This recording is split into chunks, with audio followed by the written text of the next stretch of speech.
and you can help change lives. You've heard this. This is a comment and an issue that you see a lot. Images. I looked at some of the emails from organizations that I hear from what I could find online, and I'm finding there is a lot of use of stock photography or animations, or not really images that are pulling in the heartstrings. So, if you really want to improve your email capture, try your best to use images that are from your programs, that are good quality and that are going to drive emotion. In fundraising, there's always this discussion on, should I be going with stark or should I be going with happy? What works, what doesn't? That's going to be a conversation for the ages. There's always going to be people on both sides of the camp. Both drive emotions. So, looking at the message that you're sharing, what is the content that you've written? The imagery should match that content. If you have a smiling face and a person that is, laughing, you're getting this emotion of joy and happiness. But when I read the content, it's stark and it's talking about a grim situation and very difficult situation. The two don't connect.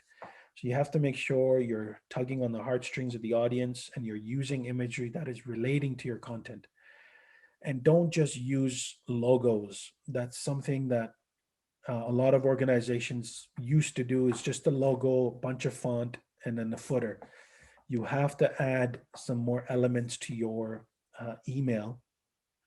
And as I mentioned already, stock photography, we have to really try and move away from that. Try to use people, try to use faces, and try as much as possible where the image is able to connect and look, you can see the eyes of the individual or the person or the animal, whichever the case may be.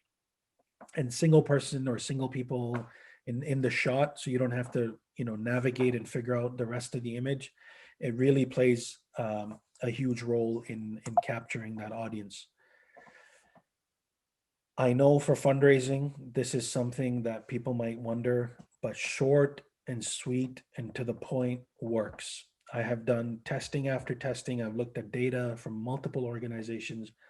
Long emails are not the answer. You might have a lot to say or share, but when you're trying to make a fundraising ask, you have to be concise and to the point, and you have to make the ask. Like you learn in sales, you have to ask for the close. You can't leave it in their hands. In fundraising, you have to do the same. It should be 2 to 4 paragraphs maximum, medium sized paragraphs, not large ones. And you should have a call to action where there should be a clear button or a clear statement that makes it known to the reader what is it that you're asking for. Okay, and here's an example. So, Giving Tree, they made a call out for volunteers, made it very clear that what they're looking for and how a person can help is sign up to become a volunteer for one of their growing sessions. A call to action doesn't always have to be donation. It can be a donation through hours or skill based training. Some of the organizations here use a lot of people to help their work. The call to action should be very clear to engage with in your emails. Sender also matters. And many platforms and softwares will allow you to change the name of the person that it's coming from. So you might be sending emails from info@organization.com. You can look at changing that once in a while, especially when you're launching a new campaign. Maybe the executive director or the director of your programs or your community fundraiser or someone is being used as the name. The call to action is clear and the subject is clear that it's coming from me as an individual. And the content should also then be written in that person's voice. And you will find that making this change once in a while in the content that you're sending out will increase the likelihood of it being opened. And data suggests that as well. 68% of people will decide if they will even open your email based on the sender. So 2 out of every 3 people will look at the name first. Where is it coming from? If it says organization name and they're not really linked to somebody specifically in that organization, whereas the email came from Mahmoud, the likelihood of them clicking it if they know me or know they want to read something I have shared, is likelihood that they're going to open it is going to be higher.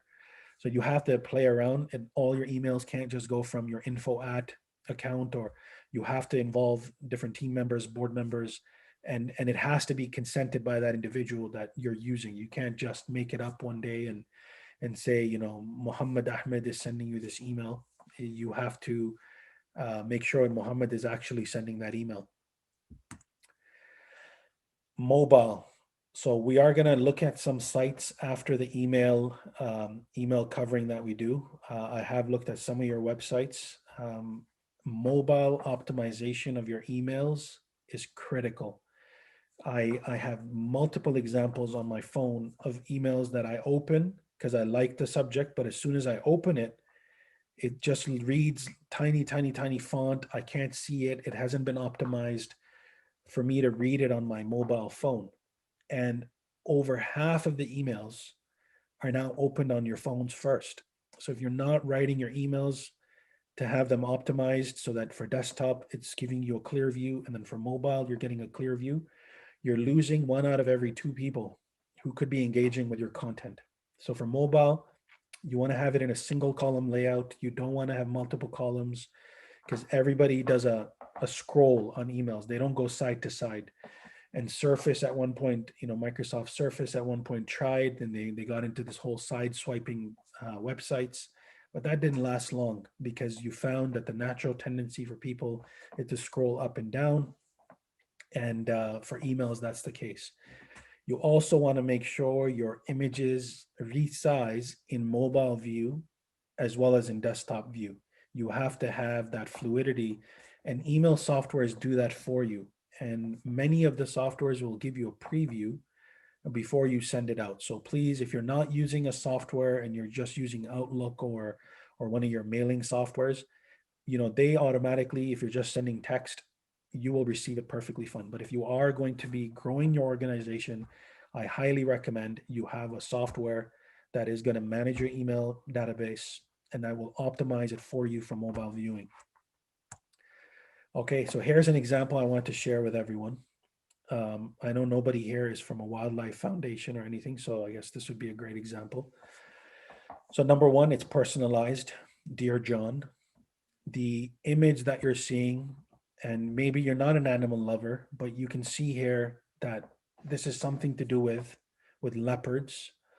And the call on the image is very clear. Wildlife needs you now. And the question is being posed to me right away. Will you help? Okay. So right away, I know there's a problem. They need my help. And they've referred to me directly, Dear John. And if you read this email, you'll see that there is a storytelling element, and you don't have to scroll far to be able to engage with them. And if you need to learn more, you can click on a hyperlink that'll take you into learning more about the cause. So let's look at this. Like all snow leopard cubs, this cub was blind at birth.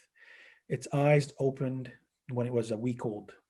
It will be dependent on its mother until it's at least 1 year old. Imagine if this beautiful cub were orphaned today. Tragically, a snow leopard is illegally killed each and every day. There are now fewer than 6,500 left in the wild. From poaching to deforestation to climate change, nature around the world faces serious threats. You can help. John, will you act now to stop threats to nature and protect life on our planet with a monthly gift to sustain our global conservation work? With your ongoing support, you will create a safer world for wildlife, protect amazing places, and help build a future where people will live in harmony with nature. Clear call to action, and they want you to become a supporter of their work. Now, many of us will take a fundraising ask, have it at the top, and then we'll have probably 6, 7, 8 segments in that email at the bottom. And by the time you scroll through, you may have lost that user or that reader. You want to make your fundraising email short, sweet, and to the point, and asking people to engage with a clear call to action. All right. So that is the email component. I know we have taken quite a bit of time to go over that. I have a lot of information still to cover, but we'll ask some questions or give some opportunity for questions now. We're going to take a 10-minute break after that, and then we'll resume with the second section. So any questions, please go ahead.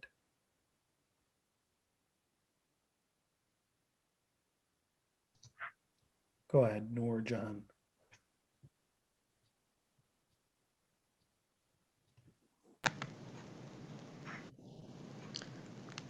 Hi, it's Firdaus again. I just wanted to know, is there any research to show how often donors want to hear from you? Yeah, so I'll share a couple of the benchmark studies that are there, but it all depends on the size of the organization. So if you're a small organization and your database is very personalized, and majority of them then the likelihood of you sending more frequent emails is higher. As the larger you become and the more your mailing donor database is spread out all over the place, then the frequency of emails starts to reduce. So I'll share the links with Sister Nargis to share with all the participants here, so you can go and look at specifically related to your industries and looking at how other organizations are structuring some of their emails. Um, I'm sorry I was muted before. yeah, no Can I problem. ask a question now? Go ahead. All right. So, um, I volunteer for a very small charity organization called Muslim Community Support Services. And every time a question comes of using pictures, there is always this hesitation that a person may not, somebody who received rental help or assistance with food, may not want to be photographed. And asking permissions and then doing it. So our websites just don't have pictures because of this issue. Is there any suggestion on that? Yeah, I know with sensitivity, specifically in support services where you cannot, share the beneficiaries' photos. That is a limitation that's definitely there. But you have to find workarounds. So I'll give you an example of an organization, um, National Zakat Foundation. So I've seen some of their emails where they use images that have been drawn or put together that is captivating and catches the attention. It's not always an individual's face or one of their recipients. So in places where you're limited, that you cannot show for protection reasons, and you're providing social services, you can't show their faces. That is where you can look at other avenues. Now, I thought you were going down the line of like the religious angle, no faces and all of that, but No, no, no. I mean, that too is protection a purposes. point, but we were more thinking about just not violating the privacy of the person because our lists are confidential. Yeah. And uh, I think that the other person also asked that question about frequency. So I'm sure you will come to that. But you made a point that one really should look at the pattern of who donates when and all that. Uh, yeah, of course, we want to go after those who are donating frequently, but at what time do you discontinue when somebody hasn't donated for like 5 years? Then or do you just suggest to leave them? It doesn't harm anything. Well, there are laws and rules in place now of when you can solicit certain donors or people that have engaged with your organization. So in North America, there are rules that if someone donates to your organization, you have up to 2 years to have them opt in to become part of your Okay. constant reach out to them. However, I know this is not a practice everyone follows. So you might have a large mailing list, but not a single person has opted in to wanting to receive. You might have, this used to be very common practice like 5, 6 years ago. You reach out to a friend, you ask for them, hey, give me your emails, and then you dump it into a platform and you start contacting them. And then later, somehow, you find out, how did they get my email? That's being removed now for protection of individuals. You don't want unsolicited stuff. So it's a 2 year, you have up to 2 years to try and get that individual to opt in. Now, if that person donates again next year, That Yeah. 2 year period opens. That becomes another 2 years. So you have to continuously update that list. Lapsed and super lapsed. These are the two categories that I consider. So lapsed is, let's say, someone who did not give last year, and super lapsed is someone who did not give 2 years and 2 years ago. Prior to that, 3, 4, 5, 6 years, um, it's the same as almost an acquisition strategy because they have not engaged with your organization now for 2 years or more. So sending them emails over and over is not going to result in any change. You might have to hit them through other avenues or go after them through, personal social media approach where another person who they may know is vouching for you and building your credibility with them. So there are different ways that we have to approach those individuals. The But frequency, yeah. go ahead. So the question is that on one hand, we want to go after the lapsed donors to see if we can have them back. On the other hand, after 2 years, you have to discontinue if they haven't donated. So that seems to be a little bit catch 22 here. So you have any organization will run two simultaneous things: retention and acquisition, right? So you will always have two things happening throughout the year. I find, and this is a common thing you hear from donors, is people only engage with us when they want money, period. That's the only thing we see with this organization. Every email I receive, they're asking for money. Every time they call me, they're asking for money. So you have to become more than just an organization. When you send emails, that is always just asking for money. You have to have the patterns, like Ramadan for many organizations is a fundraising month because the likelihood of somebody giving is high. Tax season, where people are trying to get their donations in. Before that, you might also run fundraising. Qurbani for the relief organizations might be a busy period because they're trying to. But then you have 9 months out of the year where you have to do emails, engagements, phone calls, whatever methods you use that is not always asking for money. So that's number one on increasing retention. The more you increase retention and you focus on retention, and this is a common, I did a focus group with about 50 donors to ask about what is one thing they would like to see improving in the organization. And the common thing was when we give donations, we'd like to know better how our money is being spent, right? What did the focus become? The focus became teams. I don't want you asking right now donors for money. I want you to pull out the data of all the donors we've worked with last year. What did they give for?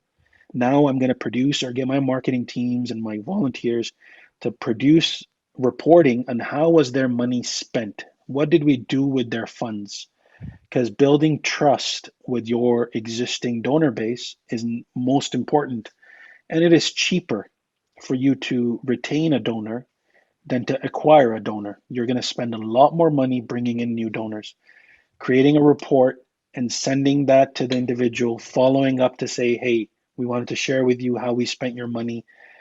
Our retention rates almost doubled within a year because people were happier to see that we were reporting back on how their money was spent. We were engaging with them outside of just asking for money all the time, sharing some articles, sending them things of benefit. So that way it wasn't always about engaging. You will always have a turnover. Nobody's going to have 100% retention. And that's why I shared that video in the beginning because I found that lady really funny. That she said, we'd love to have you coming back and support. She's like, oh no, I only gift an organization once. I don't want you to become dependent on us. That is like a very common thing in the charitable space. There is no loyalty when it comes to who you give to. People are cause driven. People are giving based on what they resonate with. And if something moves an individual, they're going to give.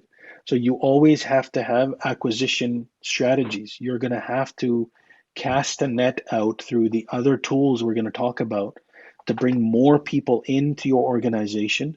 So as you're having attrition, where, if you're looking at it from a barrel, You have a hole at the bottom that's dripping through slowly. You're losing some water, but you also have to continue adding water at the top. So you're keeping that level somewhere in the balance. You're never going to have 100% retention rates. It's just not heard of unless somebody here has it. That would be the first.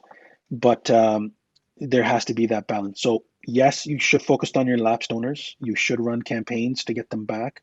And some of the ways you can get a lapsed donor back is look at, did I run a similar campaign to what they had donated to in the past? And if you find you've stopped doing that, or they only came in for a specific cause and now they've stopped engaging, then the likelihood of you getting them back for something now, if your mandate has changed or your organization is going in a different direction, would be highly unlikely. Super lapsed, you go back 2, 3 years. Did this individual used to give to us because of, they owned a business or they had something, and now based on you, from one call you find out they don't have that business anymore, they don't run that, so their financial positions might have changed and they don't have the capacity to be able to give to you anymore. So do I want to continue sending them email after email after email to say, please give, please give, please give? There is going to be a time where you have to take people off your mailing lists and you have to clean that up and bring in new donors who are going to give. So Mahmoud, do we have time for two more questions, really quick ones before yeah, break? sure, go ahead. Before I take the question though, just a comment on the lists. You might have 500 people, you might have 1,000 people, you might have 20,000 people. But if you ask anybody who is managing those lists, every time an email goes out, you will find some unsubscribes. That's going to happen, right? You're going to have people who leave because that is just the way this works, just like in face to face. Not everybody's going to engage with your content. Not everybody's going to like to hear everything. And it's possible one email might put them off and they might say, I don't want any more emails. They might have liked 9 of your other emails. So there's always going to be this effort of bringing and acquiring new donors and bringing them in through the other channels that we'll talk about. There's a hand up from Umaya. I just have a question about videos. Like, do you have any like benchmark information about like the effectiveness, especially now with the pandemic and the social? There's a huge competition for people's attention, I find, right? Like you receive thousands of emails. And so do you see like having a video will give you like an edge? Is it really effective? Because like, to produce a value or a quality video, it incur a cost too, right? Yeah. And there's a lot of work that needs to go into it if you really wanted to have it like effective and to carry the message forward, right? Yeah. So Yeah. do you see that is like like give you an edge kind of thing? Is it like a more effective than just like an email or a picture? So an email is going to be landing in the mailboxes of different types of audiences, right? You might have a demographic that you're serving that goes from the age of 16 to 70, hypothetically. You might have some donors who are engaging with you that are young, and you might have some who are engaging with you that are old. The consumption of information by different age groups is done in different platforms and different medias. Not everybody wants to read text. Not everybody wants to understand your message just through plain text. So having different platforms and avenues available for them to see a picture. If you have video, you might using sparingly. You might not want to have a video in every single email. But for your main campaigns, you might decide, you know what, this is a main campaign. We've invested into this. We want more eyes to see it. Then you can focus on having videos that can go out. Keep in mind, though, the video is not going to play in the email. It's going to link to somewhere else, I right? understand. So I understand. The question, one more question. Is there, from your experience, is there like an age group who would be like more like using the video or looking at it, that we need to look at that segment? Like, or do you think just like when you do a video, just send it to everybody? So the video in and of itself doesn't have an age group, but the message of the video or how it's presented is looked at differently by different age groups. So if it's a very hype video and trying to, drive this like, movement sort of mindset. You might have some of the younger audiences who resonate better.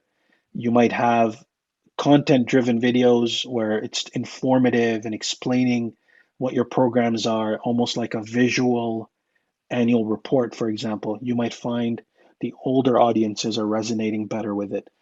Not one size fits all in any of these platforms. So social media, though, as we mentioned earlier, you can have that one-to-one approach. And the benefit then of segmenting would be when you do your email segmenting, you know your audience's interests, likes, dislikes. You can target them and send the right videos for those audiences, and you can send the right content for those audiences. So the answer to your question is a video specifically more engaging to one audience over the other. There are Facebook data, there is some YouTube data, but it all comes down to what is the message of that video. All right, so was there any more questions? I think there's Sister Zahira. Yeah, I just had a couple of comments related to the photos piece, the question about showing personal data if you're doing social service work.